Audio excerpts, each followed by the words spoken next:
Lagi tergugat yang mulai, penggugat yang mengakhiri.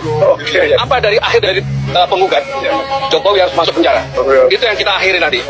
Kemudian saya perlu ingatkan juga kepada seluruh majelis hakim dimanapun, jika Anda tidak tersandera oleh masalah kasus-kasus apapun yang persoalan perkara yang saudara pegang, Anda tidak perlu takut untuk memutus perkara ini. Saya ingatkan, selama Anda tidak tersandera masalah kasus, Anda tidak perlu takut untuk memutus perkara ijazah Jokowi.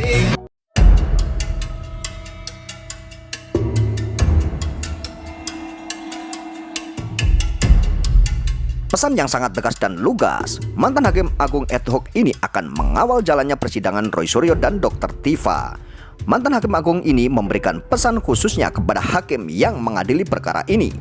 Jangan sampai menyalahgunakan wewenangnya, yaitu menerima titipan dari oknum yang berusaha mengintervensi peradilan. Peradilan harus berjalan dengan transparan, karena jika ketiga lembaga penegak hukum, yaitu polisi, jaksa serta hakim berani mau menerima titipan dari seseorang untuk memenangkan kasus, peradilan tidak akan menemukan suatu puncak keadilan atau titik terang. Yang terjadi adalah kriminalisasi, yang seharusnya perkara terungkap terang benderang pun kalah dengan adanya intervensi dan titipan. Jika hal ini sampai terjadi pada kasus Roy Suryo, mantan Hakim Agung ini berjanji akan terus melawan dan minta masyarakat agar ikut mengawal kasus ini.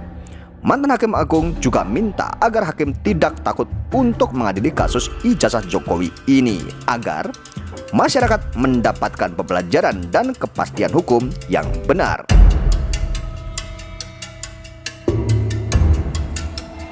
Kalau saya, karena saya ini kan dulu saya sebagai Hakim Agung ad hoc selama 15 tahun di Mahkamah Agung. Banyak yang saya amati mengenai proses peradilan, dari mulai proses penyidikan sampai dengan penahanan Mas Roy. Mungkin sampai nanti di pengadilan saya akan kawal dan saya akan ungkap kesalahan-kesalahan dari proses itu nanti. Karena begini, di dalam proses peradilan pidana, apakah akan dilakukan secara sempurna? Jika itu dilakukan secara sempurna, bagus. Sesuai dengan tupoksinya masing-masing lembaga penegak hukum ini. Tapi kalau sudah ada unsur titipan, ini yang bermasalah. Ya. Sekarang begini, saya melihat di dalam KUHP pasal 62 ayat 6 itu sudah dinyatakan secara tegas karena begini, saya coba dulu saya urut ya, dari pasal 61 sampai 62 itu sudah dibatasi waktunya. Waktu penyampaian hasil pemeriksaan penyidik kepada kejaksaan itu sudah dibatasi waktunya. Dari 7 hari, 14. Itu di KUHP yang baru. Ini nggak bisa sudah, karena di KUHP itu waktunya sangat terbatas. Nggak bisa itu main-main lagi. Baik itu penyidik maupun kejaksaan seharusnya sudah mengambil sikap tegas di sini. Aturannya sudah jelas kok. Nah, inilah yang harus disikapi oleh nanti PH-nya Mas Roy ya. Kalau saya kebetulan kan di legal advisor-nya FPP TNI. Jadi saya hanya bisa memberikan satu pencerahan ya, atau masukan-masukan di dalam penerapan proses pidana ini ya, peradilan pidana ini. Ya itu selanjutnya nanti terserah pada PH-nya ya. Apakah PH-nya nanti saya yakin kok mereka juga mungkin sama ya pemikirannya dengan kami ya, terutama juga dengan saya. Nah, disitulah kita harus cerdik melihat di mana proses peradilan pidana ini harus benar-benar kita ikuti, karena jangan sampai ada penyimpangan-penyimpangan gitu ya. Terutama adanya titipan. Kalau ada titipan itu sulit udah. Ya, kalau ada titipan itu udah sulit, karena gini, saya tahu persis. Ini juga saya mohon pada masyarakat untuk mengawal proses ini ya. Karena kalau namanya titipan tuh ini bukan fitnah loh ya. Ini kenyataan, ini kejadian real. Di banyak peradilan, di banyak pengadilan. Dan proses peradilan apapun itu ada semacam titipan, baik itu di perdata, pidana, tun, militer, ya, itu ada. Mungkin yang minim titipan itu peradilan agama ya kan, karena urusan cerai waris gitu ya. Tapi kalau sudah menyangkut perdata, tun, militer, kemudian pidana khusus, perdata khusus, itu banyak sekali. Nah, ketika ini sudah ada satu kesepakatan dari ketiga penegak hukum ini, pahami maksud saya, ada satu kesepakatan, tentu ada titipan.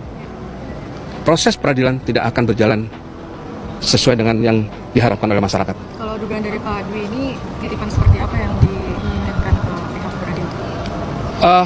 Saya baru melihat satu kesalahan ya, satu kelemahan proses yang tadi saya sampaikan di pasal 62 ayat 6 itu. Kenapa jaksa tidak berani secara tegas sudah menentukan atau memutuskan ini tidak bisa dilanjutkan? Kalau memang bisa dilanjutkan, ya jangan nunggu lama sampai 7 bulan dong. Ikuti prosedur, kalau nggak salah 14 kali 3 berapa? 14 kali 3 berapa?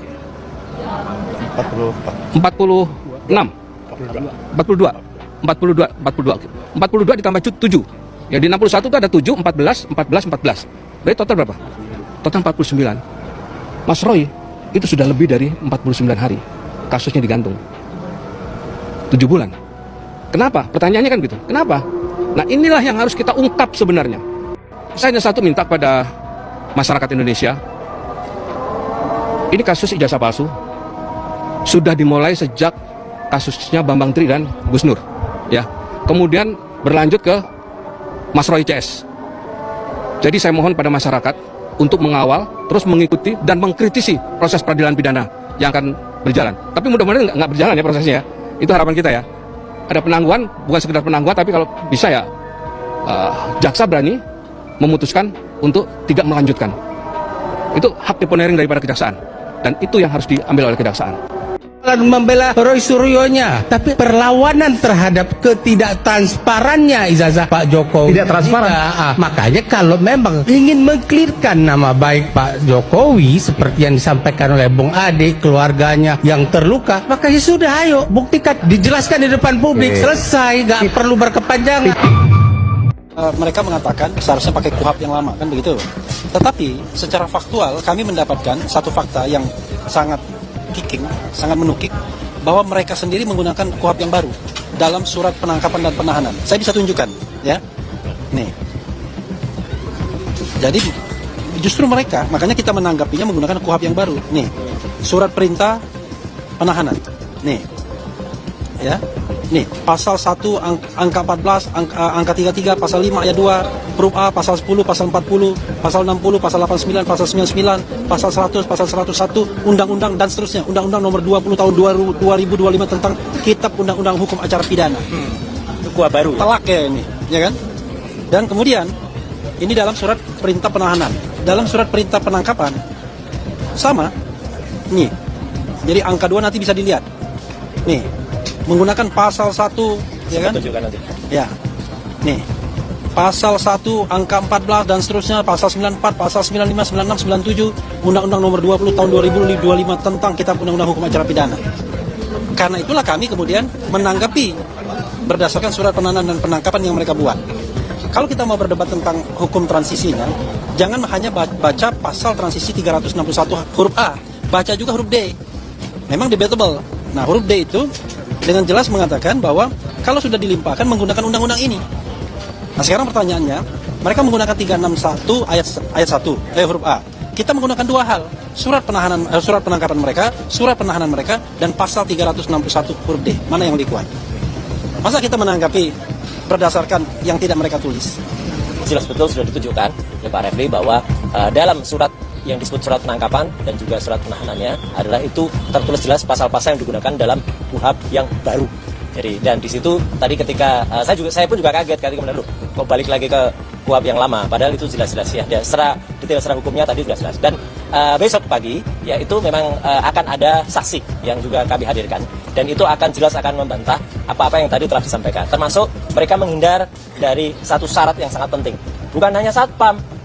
Yang paling penting itu adalah ada perwakilan dari penduduk setempat. Tidak ada sama sekali. Ya, jadi perwakilan RT RW tidak ada. Ya, dan itu sudah pasti.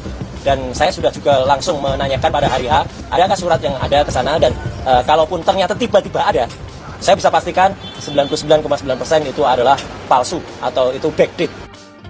Sangat menarik sekali kenapa Hakim Agung ini memberikan pesan yang sangat tegas dan lugas ya. Tentunya Hakim Agung ini mempunyai sebuah pengalaman-pengalaman ya. Dulunya saat menjadi Hakim Agung atau saat menjadi hakim dulu mempunyai sebuah pengalaman-pengalaman bahwa ada sebuah intervensi kekuasaan mungkin, atau ada titipan-titipan dari oknum mungkin seperti itu yang pernah dialami oleh kawan-kawan hakimnya, atau mungkin memang pernah terjadi dan melihat sendiri gitu ya.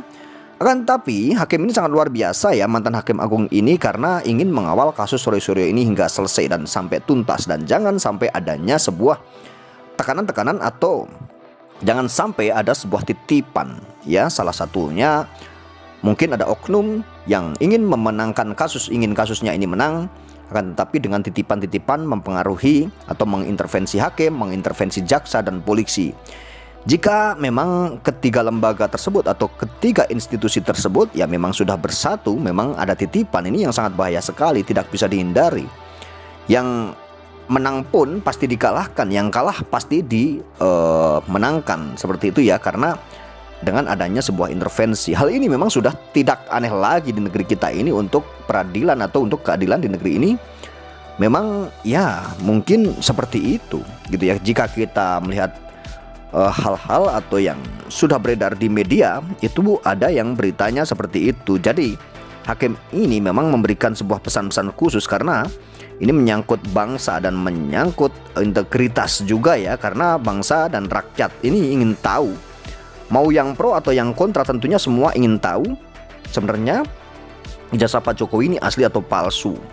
Ya, jika sudah ada lembaga peradilan yang benar-benar mempunyai kekuatan hukum tetap untuk mensudahi kasus ini atau mengetok palu finish ya atau vonis di pengadilan bahwa ijazah Jokowi ini asli atau palsu, nanti masyarakat itu tidak akan mempermasalahkan lagi atau mempertanyakan lagi. Akan tetapi lagi-lagi kita harus melihat proses peradilan ini dengan proses yang benar, bukan hanya asal-asalan atau titipan. Jangan hanya dikatakan asli, diketok palu, divonis, akan tetapi itu sebuah titipan padahal aslinya palsu. Ini yang ditakutkan.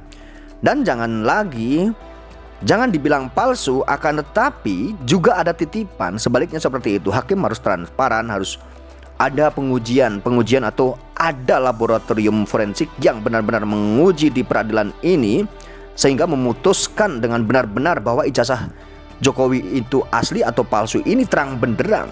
Jadi tidak hanya keyakinan saja, akan tetapi diuji dengan alat atau dengan metode-metode yang tentunya kawan-kawan di peradilan itu pasti juga sudah tahu semuanya caranya seperti apa, mereka harusnya tahu agar ketegakan hukum atau tegaknya keadilan ini di negeri ini didapatkan oleh masyarakat dan didapatkan oleh siapapun, tentunya seperti itu ya.